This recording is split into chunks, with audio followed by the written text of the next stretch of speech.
What's up, everybody? Welcome back to Supreme Tech. In this video today, we're going to go over part 2 of what you need to build a gaming PC, Complete Beginner's Guide 2021. In this video, we're going over motherboard, storage, power supply, case, cooling, and operating system. Before we get into it, if you're new to the channel, make sure to subscribe, smash that like button, and turn on them post notifications so you know whenever I come out with brand new videos. Also, check out my links below. We got IPVanish VPN and my Amazon storefront where you can find any PC part you want, or try out newegg.com. With that said, let's get right into the video.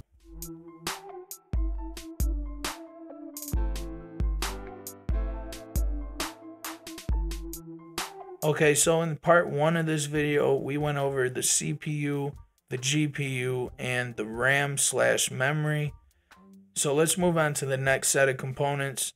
While these aren't as important as the CPU, GPU, or RAM, you still have to make sure that you choose the right parts to fit your other components. The next piece of the puzzle is the motherboard. Motherboards are the component that connects everything else together. The main thing is that you want to make sure your other parts are going to be compatible with the motherboard you choose. Mainly the right chipset type and socket type. These determine what CPU you can connect. Usually it'll either fit an AMD CPU or an Intel CPU, never both. So if you're thinking about changing CPU brands, then you'll have to change your motherboard along with it. Not all chipsets are backwards compatible, so you'll need to check the details for each chip's specs. You also have to choose which format you want for your motherboard, which will decide things like how many M.2 PCIe slots you have, how many RAM slots are available, and what type of I/O layout you have. The size of motherboard is another very important thing to decide on. Currently, the main sizes for largest to smallest is the full tower eATX, then you got the ATX, then micro ATX, and finally the smallest is the mini ITX. You'll want to know the size of motherboard before you pick a case for your PC. A full tower case can fit any size motherboard. A mid tower can fit a ATX and smaller. A micro size can fit a micro ATX and a mini ITX. And a mini ITX can only fit the mini ITX motherboard. So keep that in mind when you're choosing. Different sizes have different amounts of RAM slots, PCIe slots, and CPU sockets. The eATX is the only one that fits 2 CPU sockets though. You won't need that for gaming, so I don't recommend getting something like that unless you want to ball out and you just really don't care. You just want to have the most expensive system you can get.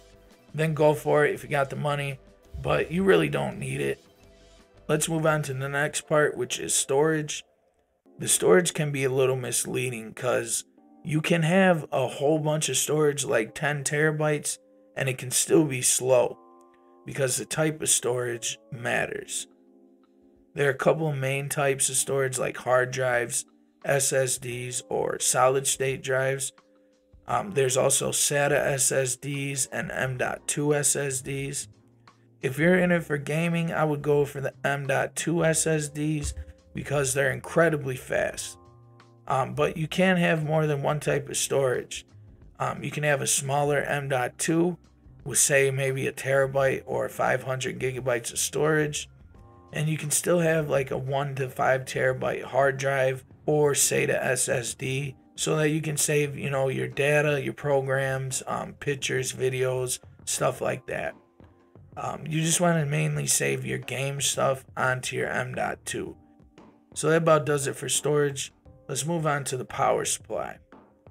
Some people call this a PCU, but the power supply is the juice that makes everything go. The biggest things to consider when you're picking out a PCU are the wattage and the rating. Most PCUs have been between 200 and 1800 watts, but most PCs will need around 500 to 800. Unless you're using multiple GPUs, then you'd want to think about upping your wattage. When choosing power supply, you want to avoid no-name power supplies and just stick with the well-known manufacturers like EVGA, Corsair, Seasonic, Antec.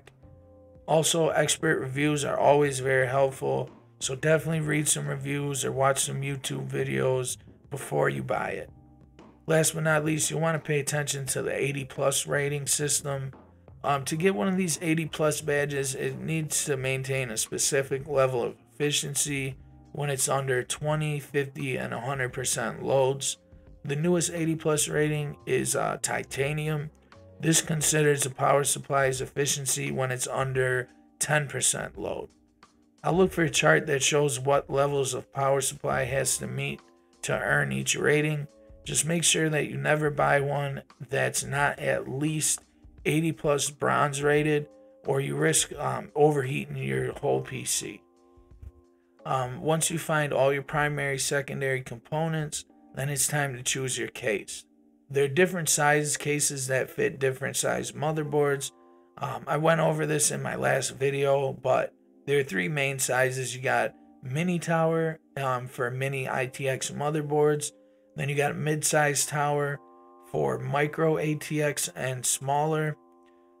Then you got full-size tower, and this fits eATX or smaller. So basically any motherboard fits in a full-size tower. You should always keep in mind what size GPU and how many GPUs you'll be using. You have to make sure everything will fit. Most people use a mid tower or a full tower. Other than that, the airflow and the ventilation is important. So make sure you have enough so your computer doesn't overheat.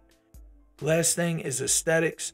You got to pick one that looks good for you. Pick one that you like. If it's got RGB, that's what you want. Or if you want an all white case, all black case, you can go to newegg.com, tigerdirect.com. We also got Micro Center. Just a lot of different places to go. So that's what you got to consider when you're buying the case. Moving on from that, let's go to the cooling system. Every system needs to be cooled, right? Most people use a type of air cooling, which is most commonly just fans. But recently, a lot of people are going for the liquid cooling systems. In the end, it's all your decision. But you can't go wrong with the great setup that has some nice reviews online.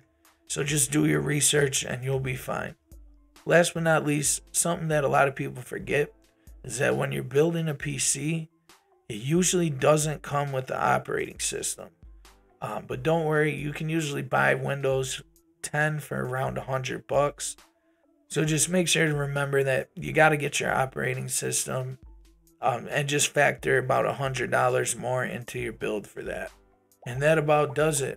So I hope that after you watch this video that you can have the gaming rig of your dreams.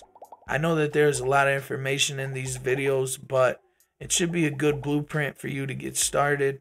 If you have any questions or comments, then make sure to put them down in the comment section below. Also, make sure to check out the links we got for my Amazon storefront, IPVanish VPN, and I'm going to put in some other PC parts that I recommend getting. If you're new to the channel, don't forget to subscribe, smash that like button.